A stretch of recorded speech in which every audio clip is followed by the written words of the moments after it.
एक बार की बात है, जाड़े का दिन था। सभी पशु पक्षी मौसम की मार से परेशान हो रहे थे। शाम होने वाली थी। आसमान में बादल छाए हुए थे, मानो तेज बारिश के साथ ओले गिरने वाले हों। एक मैना बहुत देर से परेशान उड़ रही थी। अंधेरा घिराया है और ठंड भी बहुत बढ़ गई है। लगता है तेज तूफान और भयंकर बारिश शुरू होने वाली है। काले घने बादल घिराए हैं। मैं क्या करूं? सब तरफ ढूंढ लिया पर मेरा घोंसला कहीं दिखाई नहीं दे रहा। अब तो मेरे से ठंड के कारण और उड़ा भी नहीं जा रहा और अंधेरे की वजह से मैं रास्ता भूल गई हूँ। मुझे किसी पेड़ पर रात गुजारने के लिए आसरा ढूंढना होगा। वो वहाँ नीम के पेड़ पर बहुत से कौवे भाई बैठे हैं। वहाँ शायद रात गुजारने के लिए मुझे शरण मिल जाए। ये भोजन मेरे हिस्से में आएगा।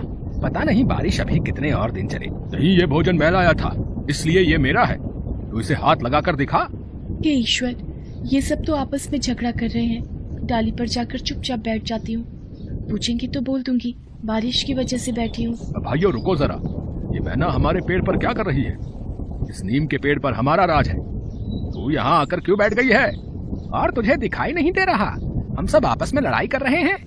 फिर भी तुझे डर नहीं लग रहा जो तू हम सबके बीच यहाँ पेड़ पर आकर बैठ गई है? आसमान में काले बादल बहुत हैं, इसलिए आज अंधेरा हो गया है। मैं अपना घोंसला भी भूल गई हूँ। आज रात मुझे यहाँ बैठने दो, तुम सबकी बड़ी कृपा होगी। सुबह होते ही मैं अपने घोंसले को ढूंढ लूंगी और यहाँ से चली जाऊंगी। नहीं, ये हमारा पेड़ है, तू यहाँ से भाग जा। तुझे एक बार में बात समझ में नहीं आ रही? ये पेड़ हमारा है और इस पर कोई और आसरा नहीं ले सकता। चल जा यहाँ से। भैया, सभी पेड़ ईश्वर ने बनाए हैं। इस सर्दी में यदि ओले पड़े तो ईश्वर ही हमें बचा सकते हैं। मैं बहुत छोटी हूँ और तुम्हारी बहन भी हूँ। तुम लोग मुझ पर दया करो और मुझे यहाँ बैठने दो। तेरी जैसी बहन हमें नहीं चाहिए। तू बहुत ईश्वर का नाम लेती है, तो ईश्वर के भरोसे ही यहाँ से चली क्यों नहीं जाती? तू ही तो बोल रही है कि ईश्वर तुझे बचा लेंगे, और अगर तू नहीं जाएगी तो हम सब तुझे मार देंगे। फिर तुझे कोई नहीं बचा पाएगा, ईश्वर भी नहीं, समझी? भाइयों, ये ऐसे नहीं मानेगी। ये हमारे गुस्से को नहीं जानती। रुक, तुझे अभी मजा चखाते हैं। ये सब तो मेरी तरफ ही पड़ रहे हैं। मुझे यहाँ से जाना होगा। रुको, मुझे मत मारो, मैं जा रही हूँ। कौवों को काऊ काऊ करके अपनी ओर झपटते देखकर बेचारी मैना वहाँ से उड़ गई और थोड़ी दूर जाकर एक आम के पेड़ पर बैठ गई। ये आम का पेड़ मेरे लिए सुरक्षित है। अगर कुछ देर और उस नीम के पेड़ पर बैठती तो वो सारे कौवे मुझे जान से मार देते। हे ईश्वर, इस भयंकर आंधी और तूफान से मेरी रक्षा करना।